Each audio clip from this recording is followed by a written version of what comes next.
Hello everyone, good morning সবাইকে। সকাল সকাল ঘুম থেকে উঠে সমস্ত কাজবাজ সেরে নিয়েছি, তারপরে ব্রেকফাস্টও বানিয়ে নিয়েছি। আজকে ব্রেকফাস্টে বানিয়েছি আতপ চালের ভাত, সাথে একটু আলু সিদ্ধও দিয়েছিলাম আর বাটা মাছ ভাজা করেছি। অনেক দিন পর এইরকম একটা ব্রেকফাস্ট করছি।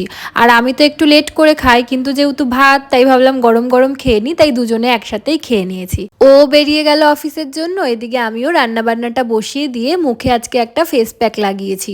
অনেক দিন ভাবি যে একটু স্কিন কেয়ার করব, কিন্তু সময় করে উঠতেই পারি না। দেন স্নান পুজো সেরে বসে পড়েছি খেতে। আজকে মেনুতে ছিল লাল শাক ভাজা, গাজর বিনস আলু দিয়ে একটা ভাজা করেছিলাম, আর সাথে ছিল ভোলা মাছের ঝাল। খাওয়া দাওয়া সেরে একটু রেস্ট নিয়েছি। সন্ধেবেলাও অফিস থেকে আসার পর দুজনে একটু দরকারে বেরিয়েছিলাম। আর আসার পথে কাল যেহেতু শনিবার, তাই পনির নিয়ে আসলাম আর একটু রসমালাই নিয়েও এসেছিলাম। তো রাত্রিবেলা বসে রসমালাইটা খেয়ে আজকের দিনটা এভাবেই শেষ করলাম। ভিডিওটা ভালো লাগলে লাইক করো, টাটা।